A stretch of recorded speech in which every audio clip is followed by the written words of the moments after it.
ओम शांति। 6 फरवरी 2022। अव्यक्त बाप दादा। आज की रिवाइज कोर्स की मुरली डेट है 6 जनवरी 1990। मुरली का टाइटल होली हंस की परिभाषा। आज ज्ञान सागर बाप होली हंसों का संगठन देख रहे हैं। होली हंस अर्थात स्वच्छता और विशेषता वाली आत्माएं। बाबा कहते स्वच्छता अर्थात मन, वचन, कर्म, संबंध, संपर्क में पवित्रता।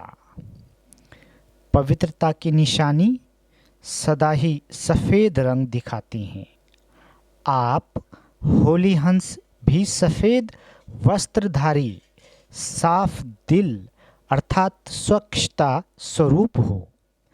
तन, मन और दिल से सदा बेदाग अर्थात स्वच्छ हो।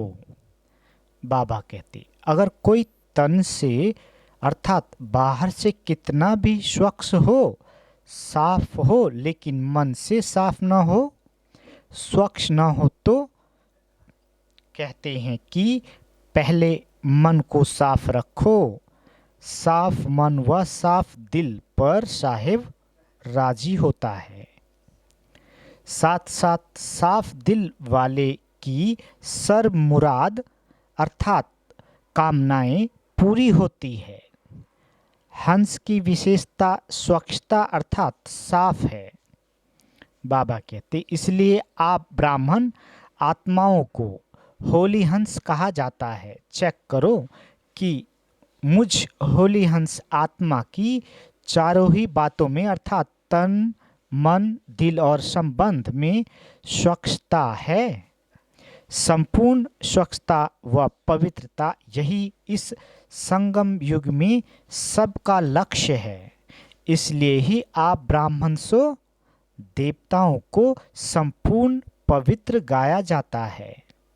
बाबा कहते सिर्फ निर्विकारी नहीं कहते, लेकिन संपूर्ण निर्विकारी कहा जाता है।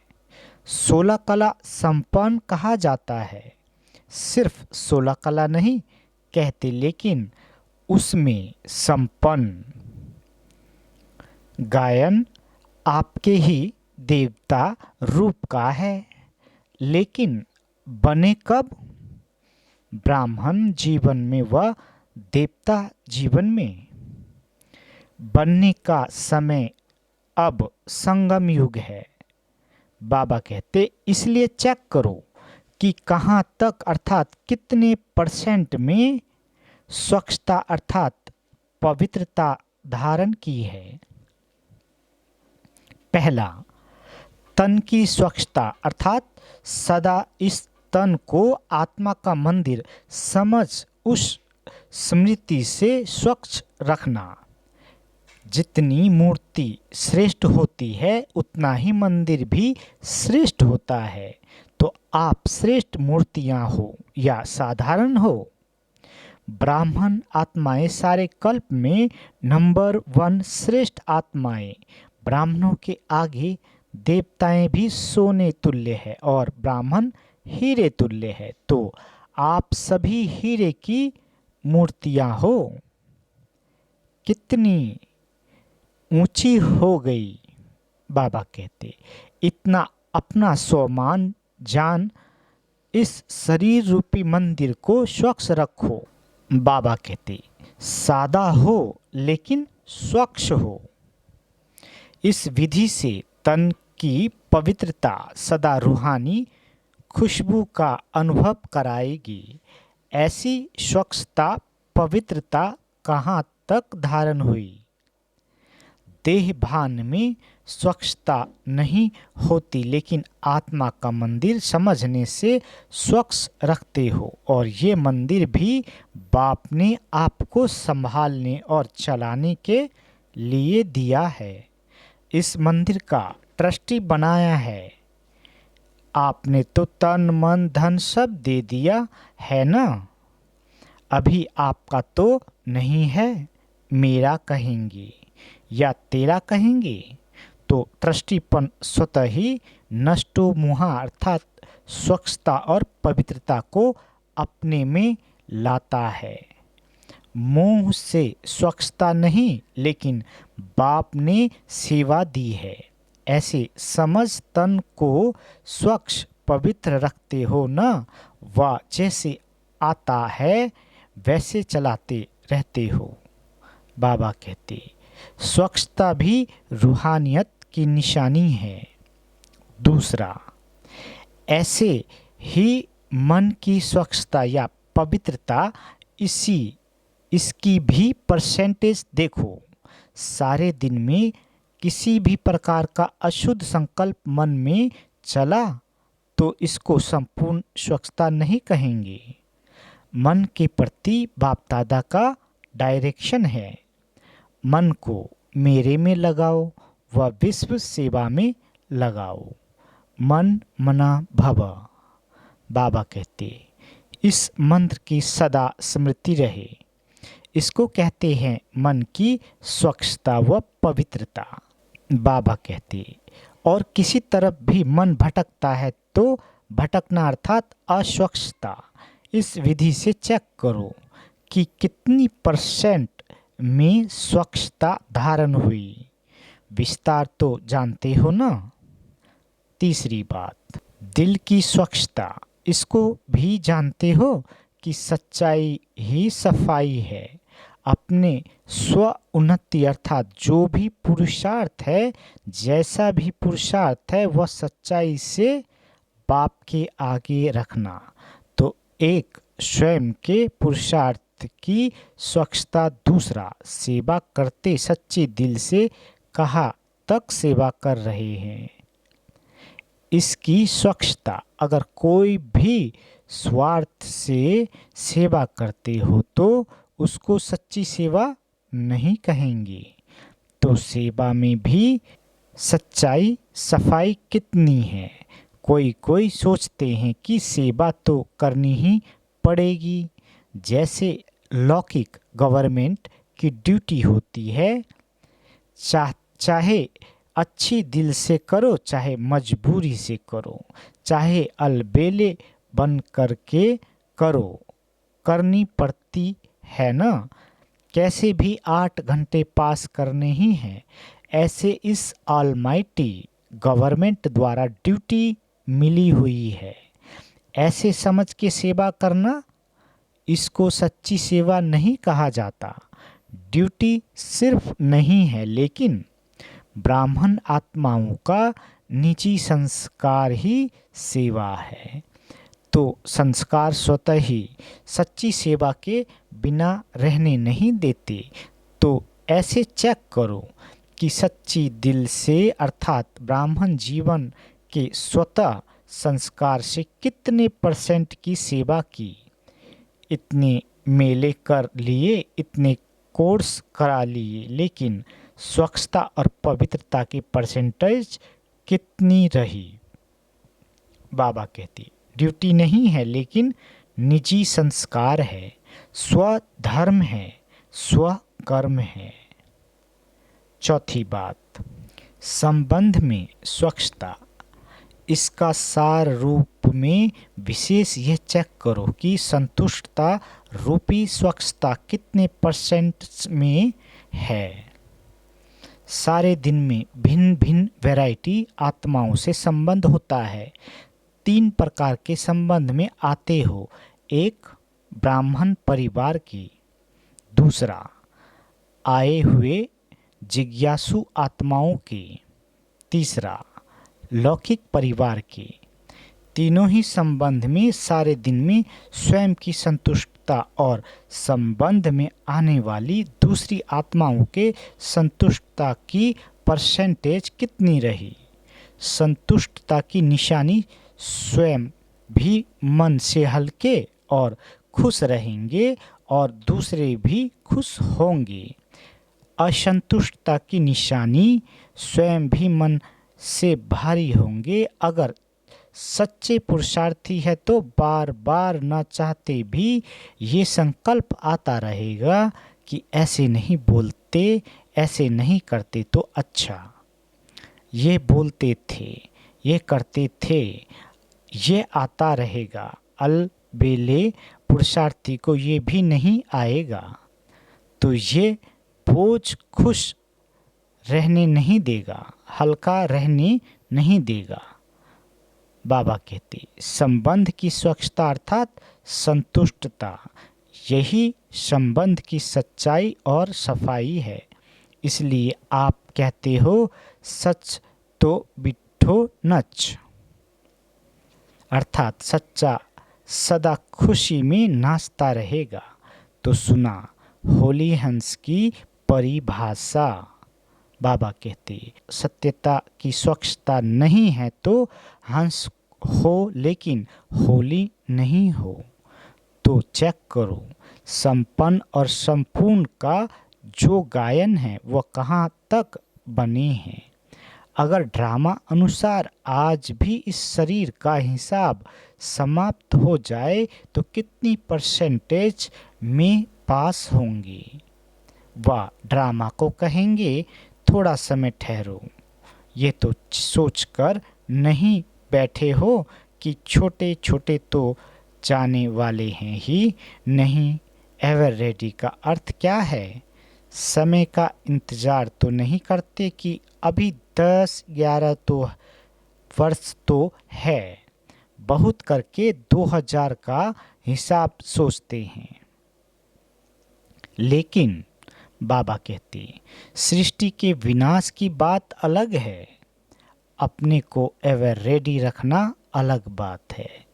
इसलिए ये उससे नहीं मिलाना। भिन्न भिन्न आत्माओं का भिन्न भिन्न पार्ट है। इसलिए ये नहीं सोचो कि मेरा एडवांस पार्टी में तो नहीं है या मेरा तो विनाश के बाद भी पार्ट है। कोई आत्माओं का है लेकिन मैं एवर रेडी रहूं, नहीं तो अलबेलेपन का अंश प्रकट हो जाएगा। बाबा कहते एवर रेडी रहो, फिर चाहे 20 वर्ष जिंदा रहो, कोई हर्जा नहीं, लेकिन ऐसे आधार पर नहीं रहना। इसको कहते हैं होली हंस। ज्ञान सागर के कंठे पर आए हो ना, तो आज होली हंस की स्वच्छता सुनाई, फिर विशेषता सुनाएंगे। बाबा टीचर से बात करते, टीचर को चेक करना आता है ना। टीचर्स को विशेष समर्पित होने का भाग्य मिला हुआ है। चाहे प्रवृत्ति वाले भी मन से समर्पित है, फिर भी टीचर्स का विशेष भाग्य है, काम ही याद और सेवा का है। चाहे खाना बनाती या कपड़े धुलाई करती, वह भी यज्ञ सेवा है, वह भी अलौकिक जीवन प्रति सेवा करती हो। प्रवृत्ति वालों को दोनों तरफ निभाना पड़ता है। आपको तो एक ही काम है ना, डबल तो नहीं है। जो सच्चाई और सफाई से बाप और सेवा में सदा लगे रहते हैं, उन्हें कोई और मेहनत करने की आवश्यकता नहीं पड़ती है। सुनाया था कि योग्य टीचर का भंडारा और भंडारी सदा भरपूर रहेगा। फिक्र नहीं करना पड़ेगा अगला मास कैसे चलेगा, मेला कैसे होगा। सेवा के साथ साथ साधन स्वतः प्राप्त होंगे। रूहानी आकर्षण सेवा और सेवा केंद्र स्वतः ही बढ़ाती रहती है। बाबा कहते जब ज़्यादा सोचते हो कि जिज्ञासु क्यों नहीं बढ़ते, ठहरते क्यों नहीं, चले क्यों जाते हैं, तो जिज्ञासु नहीं ठहरते। योग युक्त होकर रूहानियत से आह्वान करते हो तो जिज्ञासु स्वतः ही बढ़ते हैं। ऐसे होता है ना। बाबा कहते तो मन सदा हल्का रखो, किसी प्रकार का बोझ नहीं रहे। किसी भी प्रकार का बोझ है, चाहे अपना चाहे सेवा का, चाहे सेवा साथियों का तो उड़ने नहीं देगा, सेवा भी ऊंची नहीं उठेगी। इसलिए सदा दिल साफ और मुराद हासिल करते रहो। बाबा कहते, प्राप्तियां आपके सामने स्वतः ही आएगी। क्या सुना? सर्व रूहानी प्राप्तियां है ही ब्राह्मणों के लिए तो कहाँ जाएंगी? अधिकार ही आप लोगों का है, अधिकार कोई छीन नहीं सकता। अच्छा, सर्व होली हंसों को, चारों ओर के सच्चे साहिब को राजी करने वाले सच्ची दिल वाली श्रेष्ठ आत्माओं को, सदा स्वयं को एवर रेडी रखने वाले नंबर 1 बच्चों को, सदा अपने को गायन योग संपूर्ण और संपन्न बनाने वाले बाप के समीप बच्चों को, सदा अपने को अमूल्य हीरे तुल्य अनुभव करने वाले अनुभवी आत्माओं को बाप दादा का याद प्यार और नमस्ते। हम रूहानी बच्चों की रूहानी माता पिता बाप दादा को याद प्यार गुड मॉर्निंग और नमस्ते मीठे बाबा नमस्ते। आज महाराष्ट्र ग्रुप से अव्यक्त बाप दादा की मुलाकात। सदा खुशहाल रहते हो। खुशहाल अर्थात भरपूर संपन्न। खुशहाली स्वतः स्वयं को भी प्रिय औरों को भी प्रिय लगती है। जहाँ खुशहाली नहीं होती उससे कांटों का जंगल कहते हैं। तो आप सबकी जीवन खुशहाल बन गई है और चाल कौन सी हो गई? उड़ती कला वाली फरिश्तों की चाल हो गई। तो हाल भी अच्छा और चाल भी अच्छी। दुनिया वाले मिलते हैं तो हाल चाल पूछते हैं ना। तो आपका क्या हाल चाल है? हाल है खुशहाल और चाल है फरिश्तों की चाल। दोनों ही अच्छे हैं ना। खुशहाली में कोई कांटे नहीं आएंगे। पहले कांटों के जंगल में जीवन थी, अभी बदल गई, अभी फूलों की खुशहाली में आ गए। सदा जीवन में दिव्य गुणों की फूलों की फुलवारी लगी हुई है। सर्व गुणों के गुलदस्ते का चित्र बनाते हैं ना। वह दिव्य गुणों का गुलदस्ता कौन सा है? आप हो ना या दूसरे कोई है? कांटों का कभी गुलदस्ता नहीं बनता, फूलों का गुलदस्ता बनता है। सिर्फ पत्ते ही होंगे तो भी कहेंगे गुलदस्ता ठीक नहीं है। तो आप स्वयं दिव्य गुणों का गुलदस्ता अर्थात खुशहाल हो गए। जो भी आपके संपर्क में आएगा उसे दिव्य गुणों के फूल की खुशबू आती रहेगी और खुशहाली देख करके खुश होंगे, शक्ति का भी अनुभव करेंगे। इसलिए आजकल डॉक्टर्स भी कहते हैं बगीचे में जाकर पैदल करो। तो खुशहाली औरों को भी शक्तिशाली बनाती है और खुशी में भी लाती है। इसलिए आप लोग कहते हो कि हम एवर हैप्पी हैं। चैलेंज भी करते हो कि अगर किसी को एवर हैप्पी बनना हो तो हमारे पास आए। आप सभी को बाप की स्मृति दिलाएंगे तो एवर हेल्दी, एवर वेल्दी और एवर हैप्पी ये आपका जन्मसिद्ध अधिकार है। ये अधिकार आपको तो मिल गया ना। सभी को कहते हो कि जन्मसिद्ध अधिकार है। चाहे शरीर बीमार भी हो तो भी मन तंदुरुस्त है ना। मन खुश तो जहान खुश और मन बीमार तो शरीर पीला हो जाता है। मन ठीक होगा तो शरीर का रोग भी महसूस नहीं होगा। ऐसे होता है ना क्योंकि आपके पास खुशी की खुराक बहुत बढ़िया है। दवाई अच्छी होती है तो बीमारी भाग जाती है। आपके पास जो खुशी की खुराक है वह बीमारी को भगा देती है, भुला देती है। तो मन खुश, जहान खुश, जीवन खुश। इसलिए एवर हेल्दी भी हो, वेल्दी भी हो और हैप्पी भी हो। बाबा कहते जब स्वयं हो तब दूसरे को चैलेंज कर सकते हो, नहीं तो चैलेंज नहीं कर सकते। अपने को देखकर औरों के ऊपर रहम आता है, क्योंकि अपना परिवार है ना। चाहे कैसी भी आत्माएं हैं, लेकिन है तो एक ही परिवार के। जिसको भी देखेंगे तो महसूस करेंगे कि ये हमारा ही भाई है, हमारे ही परिवार का है। परिवार में भी कोई नज़दीक के होते हैं, कोई दूर के होते हैं, लेकिन कहेंगे तो परिवार के ना। बाबा कहते, जैसे आप रहम दिल हैं, बाप से यही मांगते हैं कि कृपा करो, रहम करो, तो आप भी कृपा करेंगे, रहम करेंगे ना, क्योंकि बाप समान निमित्त बने हुए हो।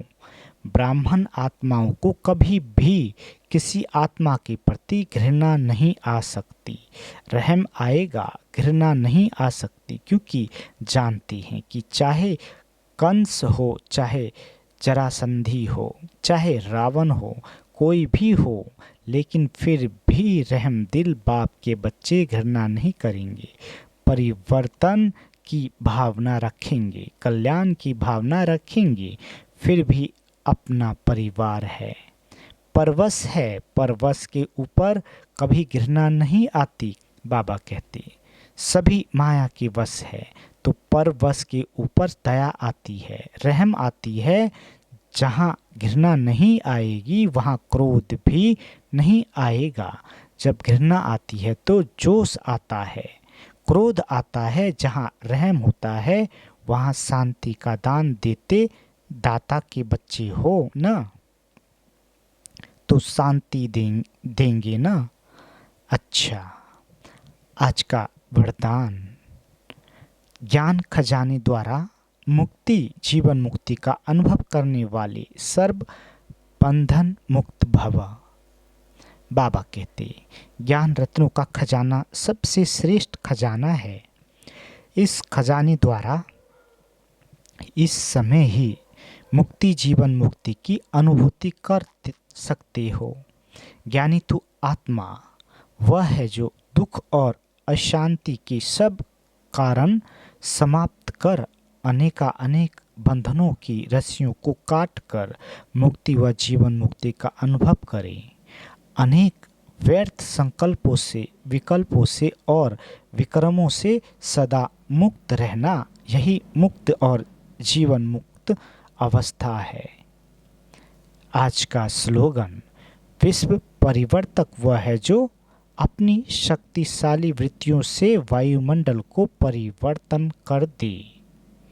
अच्छा, ओम शांति। मीठे बाबा।